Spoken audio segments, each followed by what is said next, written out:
एक बार फिर रमजान आ रहा है, आओ दोबारा जी लेते हैं, आओ दोबारा बदल जाते हैं, आओ अपने रब से दोस्ती कर लेते हैं। जो जिंदगी गुजरी हमें सबको मालूम है कैसी गुजरी, क्यों ना ये रमजान निशाते सानिया का अपने आप को बदलने का महीना बना दें। अल्लाह ने फिर मौका दे दिया है। ऐ मेरे प्यारे इस्लामी भाइयों, इस बात को इस तरह समझिए, एक बुजुर्ग बड़ी उम्र के थे, उनकी उम्र 60 या 70 साल थी, बाल भी सफेद थे। किसी ने कहा हुजूर आपकी उम्र कितनी है?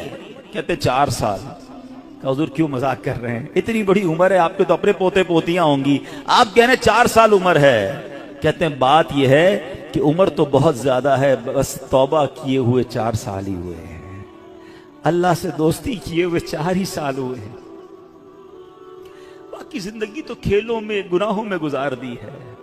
अब आप संभालें तो काम अपने संवर जाए, हमने तो कमाई सब खेलों में गवाई है। पता नहीं हम कब बदलेंगे, कब वो जिंदगी फिर हासिल करेंगे, वरना जिंदगी कैसे गुजर रही है हम में से बहुत सारे अच्छी तरह जानते हैं कि सुबह होती है, शाम होती है, जिंदगी यूं ही तमाम होती है।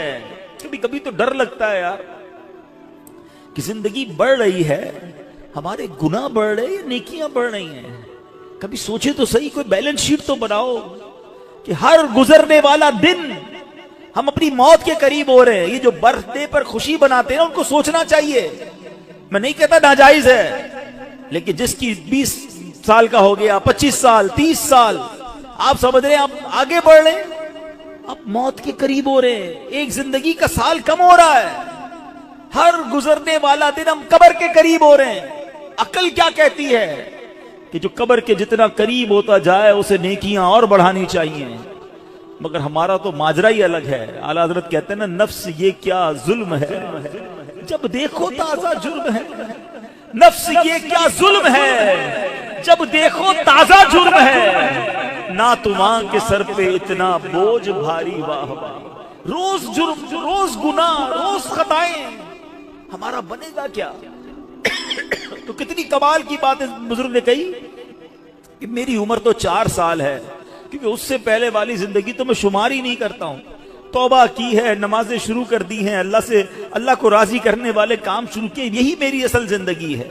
तो है मेरे प्यारे इस्लामी भाइयों, काश हमें ये बात समझ आ जाए और हम तौबा करने वाले बन जाएं। अल्लाह पाक के नबी हजरत ईसा अला नबीना वालेहिस्सलाम का फरमान है, लन यलिजा मलकूती समावाती मन लम यूलद मर्रतैन, यानी जो बंदा 2 मर्तबा पैदा नहीं होता वो आसमानी बादशाहत में दाखिल नहीं हो सकता है। ये बुजुर्गों के अक़वाल मिलते हैं कि दूसरी जिंदगी कब मिली तुम्हें? तौबा के बाद वाली जिंदगी, अल्लाह से दोस्ती वाली जिंदगी।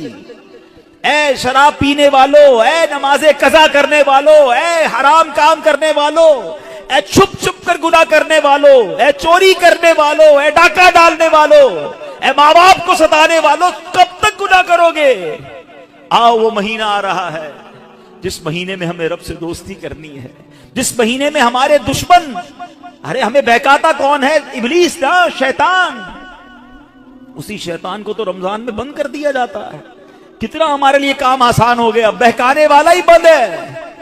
अब तो तौबा कर लो, अब तो रब से दोस्ती कर लो, अब तो अपनी लाइफ को रिवाइव करके दिशाते सानिया एक नई जिंदगी हासिल कर लो कि चलो इस रमजान से पहले वाली जिंदगी दूसरी, और अब जिंदगी अलग है। अब अल्लाह की रिजा वाली जिंदगी, अब सजदों वाली, अब नमाज वाली, अब हलाल वाली जिंदगी होगी।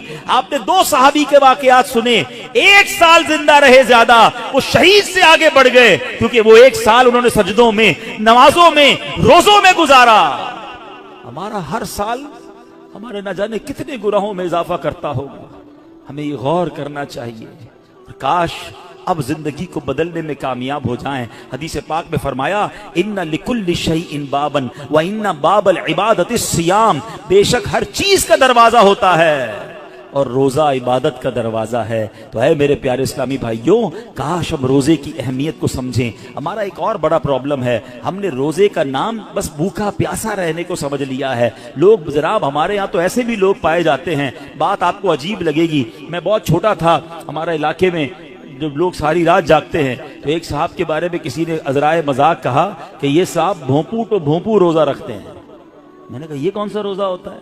हम जब छोटे थे, अब तो पता नहीं वो सायरन बजते हैं, भोंपू कहते थे उसको, सहरी का सायरन तो इफ्तार का सायरन। मैंने ये कौन सा रोजा है? तो सारी रात जागते हैं, सहरी करके सो जाते हैं और अब इफ्तार में जाके उठते हैं। तो ना जोहर पड़ी ना असर पड़ी, मगरिब का भी पता नहीं है, ये कौन सा रोजा है? सिर्फ क्या भूखा प्यासा ही रहना है? फिल्में ड्रामे देख रहे हैं लोग, मोबाइल पे गेम्स चल रही हैं, म्यूजिक चल रहा है। हम क्यों रमजान की नहीं समझ रहे? रोजा किस चीज का नाम है? देखो ये कैसे बंदे को पलटा देता है अगर सिद्ध के दिल के साथ रोजा रखा जाए। हजरत शेख अबू बकर शिबली का वाकया सुनिएगा, 3री सदी के बुजुर्ग हैं। कहते हैं अपनी जिंदगी का एक हैरत अंगेज वाकया बयान किया आपने। एक मरतबा एक काफिले के साथ में मुल्क के शाम जा रहा था तो कहते हैं कि रास्ते में अचानक डाकुओं की जमात ने हमारे काफिले पर अटैक किया और काफिले वालों का साजो सामान लूटकर अपने सरदार के सामने ढेर कर दिया। जांच पड़ताल करने लगे, एक शख्स के सामान से बहुत सारी शक्कर और बादाम निकले। डाकू तो डाकू होते हैं। उन्होंने जनाब कहा चलो माल भी मिला और पैसे खाना भी मिला, तो सब ने शक्कर और बादाम खाना शुरू कर दी। मगर मैंने देखा कि डाकुओं का सरदार खा नहीं रहा कुछ। तो शेख अबू बकर शिबली कहते हैं भाई तुम क्यों नहीं खा रहे? लूट तो लिया है, सब खा रहे, तुम खामोश हो।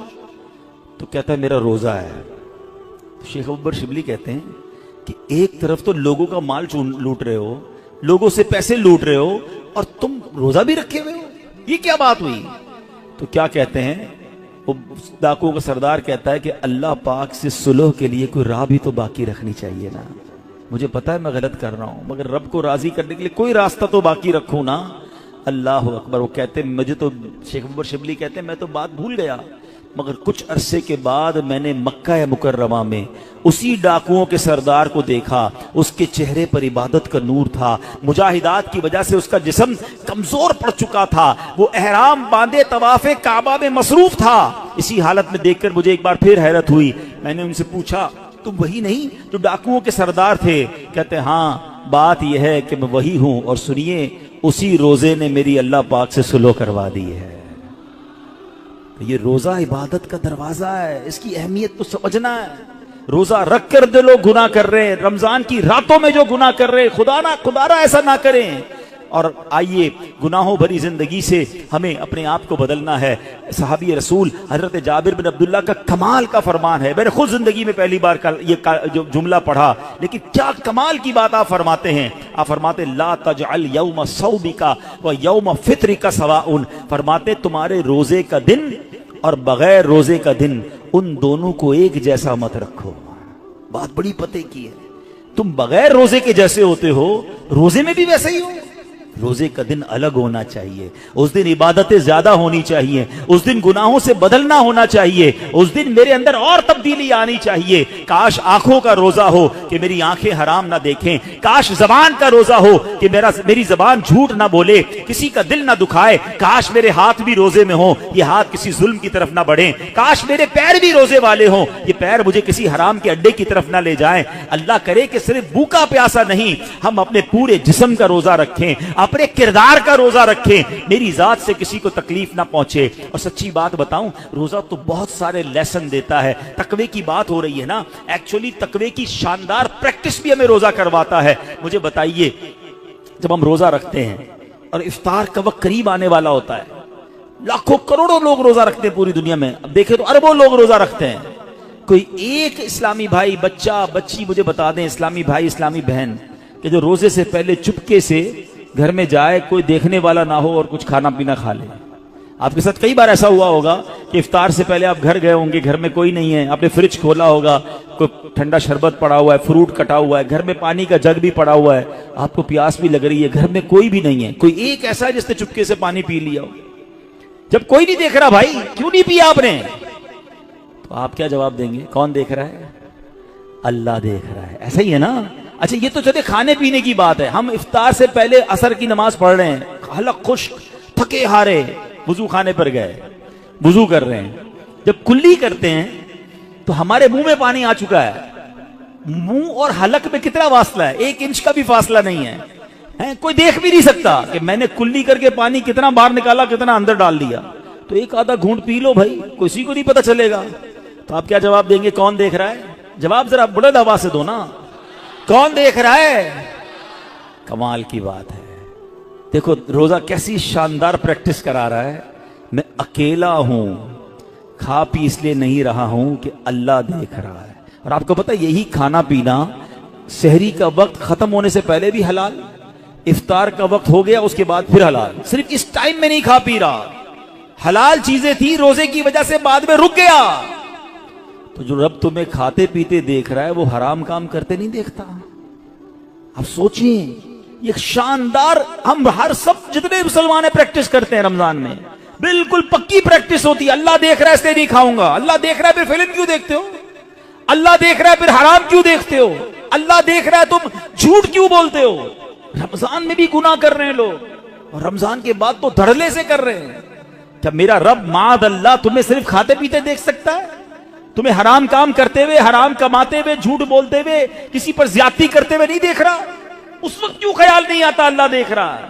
इसका मतलब यह हुआ कि अल्लाह की रहमत से हमें प्रैक्टिकली तकवे की प्रैक्टिस कराई जाती है रमजान में, ताकि हम तगड़े हो जाएं, हम रूहानी तौर पे मजबूत हो जाएं। शैतान को बंद कर दिया जाता है, लेकिन जैसी शैतान आजाद होता है, जो मस्जिद सुबह शाम भरी रहती है वो खाली हो जाती है जनाब, फिर गलत गुनाहों के काम शुरू हो जाते हैं। क्यों?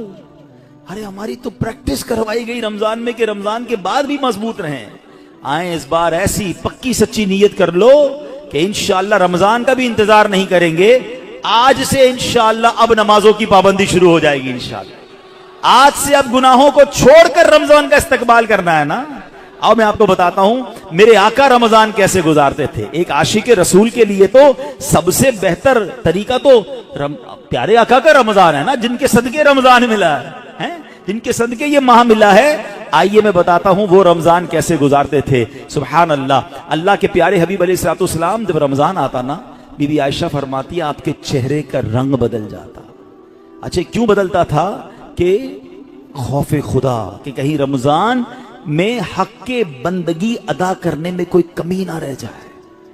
ये किसकी बात हो रही है? महबूब रब्बुल आलमीन जनाब रसूलुल्लाह सल्लल्लाहु तआला अलैहि वसल्लम, आपका रंग बदल जाता। क्या कभी ऐसा हुआ कि रमजान में हमारे चेहरे का रंग बदले, कि हम डर जाएं कि या अल्लाह रमजान तो मिल गया, कहीं इसका अदब कर सकूंगा कि नहीं? टेंशन ही किसी को नहीं है, फिक्र ही कोई नहीं है। नबी ये पाक का ये अंदाज था। फिर प्यारे आका अलैहिस्सलाम, अच्छा फिर जो रमजान की बेहुरमती करते हैं ना, जो रमजान की रातों में गुनाह करते हैं, मादल्ला रमजान की कदर नहीं करते, वो भी जरा एक वाकया सुन लें। अल्लामा इब्न जौजी रहमतुल्लाह तआला लिखते हैं, अल्लाह पाक के आखिरी नबी रसूल मकबूल अलैहिस्सलाम ने फरमाया मेरे पास जिब्रील अमीन हाजिर हुए। अर्ज की या रसूल अल्लाह सल्लल्लाहु तआला अलैहि वसल्लम, कयामत में एक नौजवान को लाया जाएगा, वो गमगीन होगा, रो रहा होगा। फरिश्ते उसको लोहे के गुर्जों यानी आयरन रॉड से उसे हाँक रहे होंगे। वो नौजवान 1000 साल तक अल अमान अल अमान पुकारता रहेगा, लेकिन उसको अमान नहीं दी जाएगी। फिर उस नौजवान को 1000 साल के बाद रब्बे कहार की बारगाह में पेश किया जाएगा। अल्लाह पाक फरिश्तों को हुक्म देगा कि इसे मुंह के बल जहन्नम में डाल दो। जिब्रील अमीन का बयान सुनकर रसूल अकरम सल्लल्लाहु तआला अलैहि वसल्लम ने फरमाया, ए जिब्रील ये कौन होगा? अर्ज किया हुजूर वो आपका एक उम्मती होगा। फरमाया उसका गुनाह क्या होगा? उसका गुनाह क्या होगा? अर्ज की या रसूल अल्लाह सल्लल्लाहु तआला अलैहि वसल्लम, ये वो बदनसीब है जिसकी जिंदगी में रमजानुल मुबारक तो तशरीफ लाया, मगर तौबा और इस्तगफार की बजाय माह रमजान को उसने गुनाहों में गुजार दिया। रमजान में गुनाह नहीं करने, ये बात समझ लो। आज मेरे प्यारे इस्लामी भाइयों, बात बड़ी समझने वाली है। मुझे एक बात बताएं, कोई कहीं भी गुनाह करे, गुनाह गुनाह होता है, गलत है, मगर कोई मक्का पाक में जाके गुनाह करे, हुदूद हरम में जाके गुनाह करे, एक गुनाह 1 लाख गुनाह के बराबर हो जाता है, सजा ज्यादा हो जाती है। आपकी मस्जिद के बाहर रोड पे खड़े होकर मादल्ला कोई गाली निकाले, हराम, लेकिन मस्जिद के अंदर आकर निकाले, आप क्या कहेंगे? खुदा का खौफ करो अल्लाह के घर में। तो इसी तरह कुछ मकाम की अहमियत होती है, कुछ वक्तों की अहमियत होती है, कुछ महीनों की अहमियत होती है। रमजान हमें बख्शवाने आया है, और अगर रमजान में भी गुनाह होंगे तो अल्लाह के गजब को दावत देने वाली बात है। हदीस पाक का मजमून है कि जो रमजान में एक गुनाह करेगा उसके 1 साल के अमाल बर्बाद कर दिए जाएंगे। अब इस पर डरना होगा, हमें इसकी प्रैक्टिस करनी होगी। अच्छा ऐसा तो है नहीं कि जैसे ही रमजान का चांद नजर आएगा मेरी जनाब जितनी भी गुनाहों की आदतें वो ऑटोमेटिकली बंद हो जाएंगी। जिसकी झूठ बोलने की आदत है, जिसकी हराम देखने की आदत है, जिसकी लड़ाई करने की आदत है, जिसकी मादअल्लाह बुरे काम करने की आदत है, वो रमजान में कैसे बचाएगा अपने आप को? तो अभी से अपने आप को बचाना शुरू कर दें, प्रैक्टिस शुरू करें और अपना जहन बना लो आप, कुछ भी हो जाए मैंने इंशाअल्लाह गुनाह नहीं करना है। रमजान में अपने आप को गुनाहों से बचाना है। मेरा मोबाइल अगर गुनाहों की तरफ ले जाता है, मुझे मोबाइल नहीं चाहिए, मैं भले वो छोटा वाला मोबाइल ले लूं।